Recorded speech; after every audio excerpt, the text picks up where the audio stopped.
بسم اللہ الرحمن الرحیم.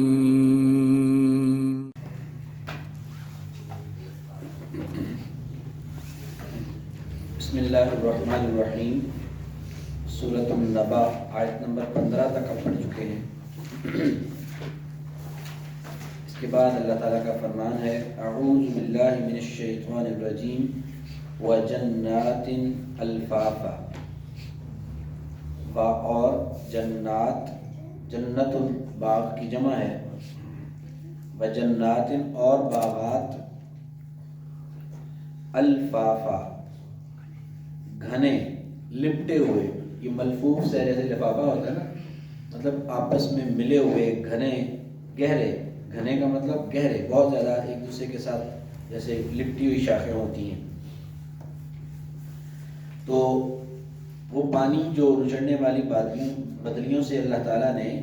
بہتا ہوا موسلا دھار اللہ تعالیٰ برساتے ہیں تاکہ اس کے ذریعے سے اناج بھی نکلے، نباتات بھی نکلیں اور گھنے باغات بھی نکلیں. وجناتن اور باغات، الفافا گھنے. تو یہ اسلوب وہی ہے جو پچھلی صورت میں بھی ہم پڑھ چکے ہیں کہ پہلے اللہ تعالیٰ نے قیامت کے عقیدے کے حوالے سے بات ارشاد فرمائی، پھر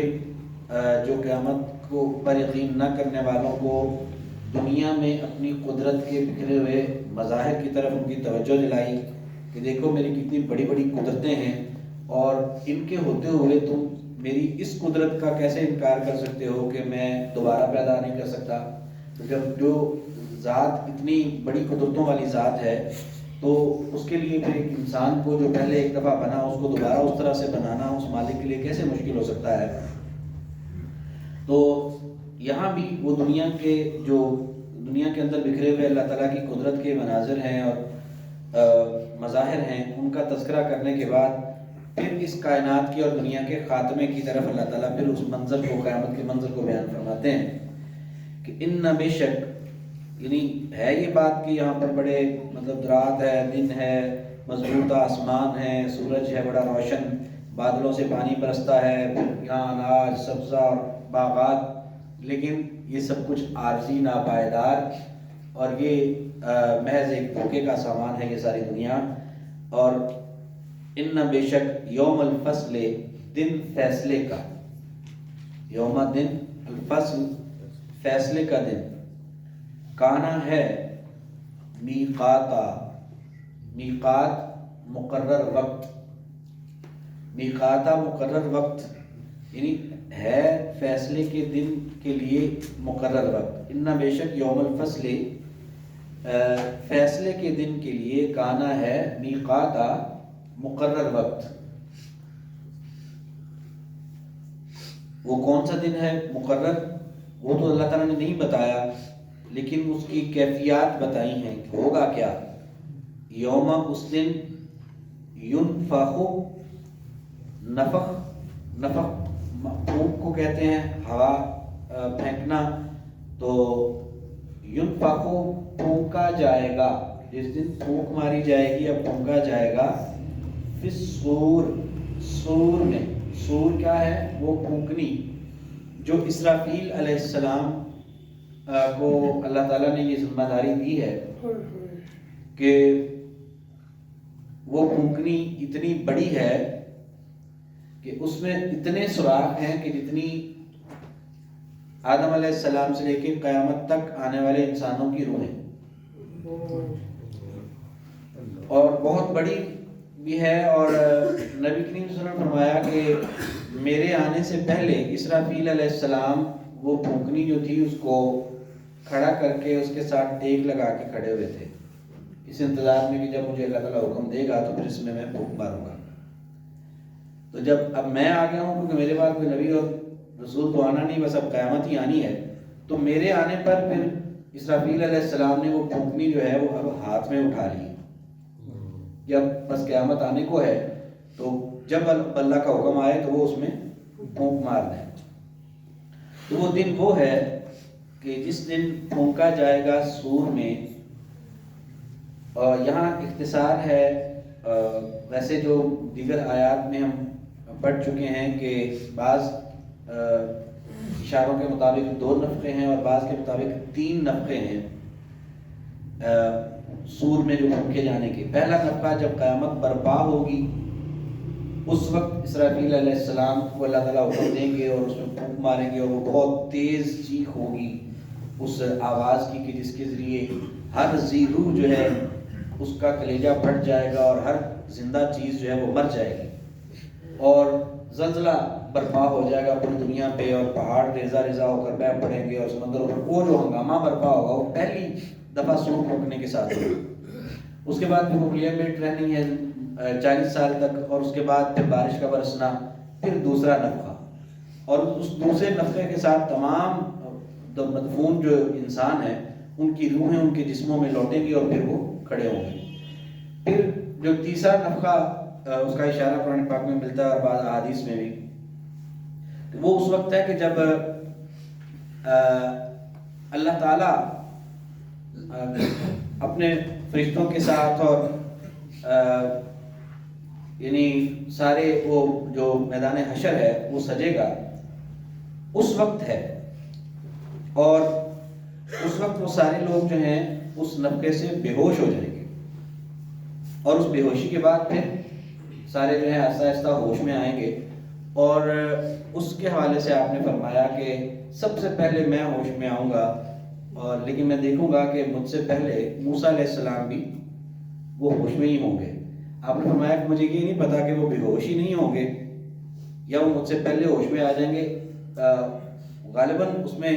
مطلب یہ حکمت ہے کہ اگر وہ بے ہوش نہیں ہوئے تو اس وجہ سے نہیں ہوئے کہ وہ ایک دفعہ پہلے بے ہوش ہو چکے ہیں کہ جب اللہ تعالیٰ کا جلوہ انہوں نے دیکھا تھا اور بے ہوشی ان پر آ گئی تھی شاید اس وجہ سے ان کو بے ہوش کیا ہی نہیں جائے گا. تو بہرحال وہ ایک منظر ہے قیامت کا. تو یہاں پر اس دوسرے نفخے کے بارے میں یہ تذکرہ ہے کہ یوم جس دن ینفخ پھونکا جائے گا پھر سور میں فتأتون پھر تم آؤ گے افواجا فوج در فوج یعنی گروہ در گروہ لشکر در لشکر. یعنی پھر جب دوسرا نفخہ پھونکا جائے گا تو انسان وہ بکھرے ہوئے پتنگوں کی طرح زمین سے نکلیں گے اور پھر گروہوں کے گروہ جو ہے وہ پھر چاروں طرف سے آگ آئے گی جو ان کو گھیر کر اس میدان میں اکٹھا کرے گی جہاں میدان حشر برپا ہونا ہے.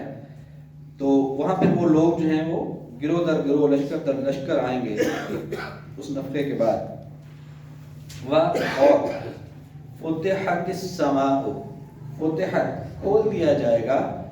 السماء آسمان فکانت پس وہ ہو جائے گا ابوابا. ابواب جمع ہے بابن کی, باب دروازے کو کہتے ہیں, ابوابا دروازے دروازے. تو دروازے تو اس آسمان میں اب بھی ہیں جو راستے ہیں فرشتوں کے آنے جانے کے, وہاں پر دربان فرشتے ہیں اور وہاں پر ان کو بند بھی کیا جاتا ہے اور کھولا بھی جاتا ہے اللہ کے حکم سے. لیکن یہ جو کھولا جانا ہے آسمان کا جب قیامت کے برپا ہونے پہ وہ تو یہ ہے کہ آسمان جو ہے وہ جگہ جگہ سے چر جائے گا فرشتوں کے اترنے کے لیے. تو یعنی سارا آسمان ہی جو ہے وہاں وہ دروازے دروازے ہی ہو جائے گا, وہ یعنی جیسے ٹکڑے ٹکڑے ہی ہو جائے گا. اور مراد اس سے یہ ہے کہ آسمان کو کھول دیا جائے گا اور اس طرح سے کہ وہ دروازے دروازے ہی ہو جائے گا. مطلب جیسے چر جانا پیچھے ہم نے پڑھا ہے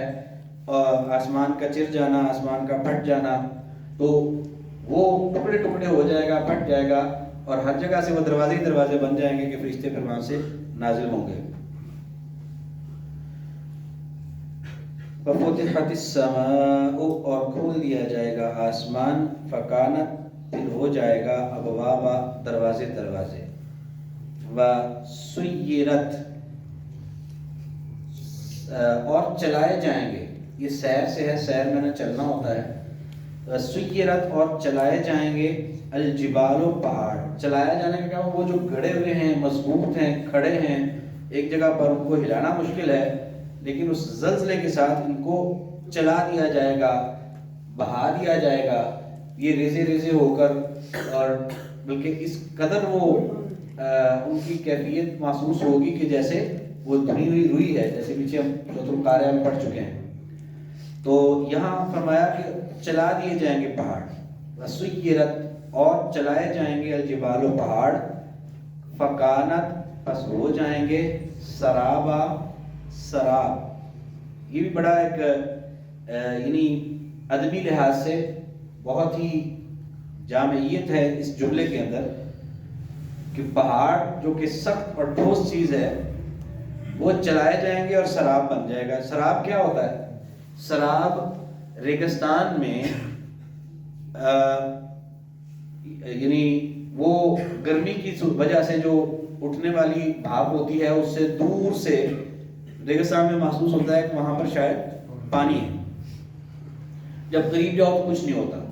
اس دھوکے کو سراب کہا جاتا ہے۔ پہاڑ سراب بن جائیں گے، کیا مطلب کہ اس زلزلے کی وجہ سے پہاڑ ریزہ ریزہ ہو کر ریت کے ذروں کے برابر ان کے ہو جائیں گے، اور دوسری جگہ قرآن پاک میں فرمایا نا کثیبا مہیلا، بہنے والے وہ ٹیلے بن جائیں گے۔ تو وہ ریزہ ریزہ ہو کر ان کی کیفیت یہ بن جائے گی کہ ان کی وہ ریت بن جائے گی، اور ریت جو ہے وہ بہے گی، اور وہ اس طرح سے ان پہاڑوں کو چلایا جائے گا کہ وہاں پر پہاڑوں کی جگہ پر ریزہ ریزہ ہونے کی وجہ سے اور ان کے بہہ جانے کی وجہ سے ایک ریگستان کی کیفیت بن جائے گی، اور وہاں پر دھوپ کی وجہ سے سراب نظر آنا لگ جائے گا، پہاڑ سراب میں تبدیل ہو جائیں گے۔ یہ مطلب ایک اس میں ایک اس کی وضاحت ہے جو کہ بہت مختصر ہے، لیکن اس میں پورا ایک منظر ہے جس کی پوری تفصیل اس کے اندر چھپی ہوئی ہے۔ وَسُيِّرَتِ الْجِبَالُ، اور پہاڑ چلائے جائیں گے پہاڑ، فَكَانَتْ، پس ہو جائیں گے سرابا، سراب۔ پھر فرمایا کہ اِنَّا، بے شک، جہنم، جہنم، کانت ہے، مرصادا، گھات، گھات کے طور پر، بے شک جہنم گھات ہے۔ اب گھات کیا ہوتی ہے؟ گھات یہ ہوتی ہے کہ جہاں کہیں سے دشمن نے گزرنا ہو تو جو اس کا مخالف ہے وہ راستے میں کہیں چھپ کر بیٹھ جائے، اور وہ اس کو چھپ کر بیٹھنے کو کہتے ہیں گھات لگانا، کہ وہ گھات لگا کے بیٹھا ہوا ہو، اور پھر اس کا جو دشمن ہے جس کو وہ اپنی گھات میں پھنسانا چاہتا ہے، گھات میں لگانے والا، وہ اس کے چھپے ہونے کی وجہ سے لا علمی میں، اور اس کو پتہ بھی نہیں چلتا، اور اچانک وہ اس کی اس نشانے پر آ جاتا ہے اور اس کی گھات میں پھنس جاتا ہے۔ اس طرح سے جو جہنم ہے وہ بھی گھات لگائے ہوئے ہے، یعنی وہ منتظر ہے ہماری، اور ہم ناسمجھی میں، لاپرواہی میں، اللہ اور اس کے رسول کے احکامات سے سستیاں کر کے انجانے میں اس گھات کی طرف بڑھ رہے ہیں۔ وہ جہنم منتظر ہے کہ جو منکر ہیں اللہ کے وہ آئیں، اور بلکہ وہ مانگے گی اللہ تعالیٰ سے قیامت کے دن بھی کہ حل میں مزید اور ہے تو مجھے اور دو، اور دو۔ تو ہم وہ انتظار میں ہے، ہمیں نظر نہیں آ رہی ہے، لیکن ہم اپنے، اللہ تعالیٰ ہمیں محفوظ فرمائے، اپنے سستیوں، لاپرواہیوں اور نافرمانیوں کی وجہ سے وہ بڑھتے چلے جا رہے ہیں اس کی طرف، اور وہ ہمیں نظر نہیں آ رہی لیکن ہم اس کے قریب جا رہے ہیں،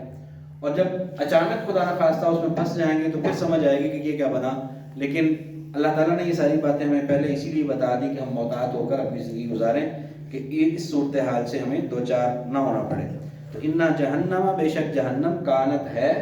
مرصادن، گھات میں۔ تو آج کا سبق یہی ہے جس کو دوہرا لیں۔ اعوذ باللہ من الشیطان الرجیم۔ وجنات، اور باغات، الفافا، گھنے، ان بے شک، یوم الفصل، دن فیصلے کا، کانا ہے، میقاتا، مقرر یا وقت مقرر، یوم، اس دن، ینفخ، پھونکا جائے گا، فی الصور، صور میں، فتأتونا، پھر تم آؤ گے، افواجا، فوج در فوج، وفتحت السماء، اور کھول دیا جائے گا آسمان، فکانت، پس ہو جائے گا، ابوابا، دروازے دروازے، وسیرت، اور چلائے جائیں گے، الجبال، پہاڑ، فکانت، پس ہو جائیں گے، سرابا، سراب، ان جہنم، بے شک جہنم، کانت ہے، مرصادا، گھات،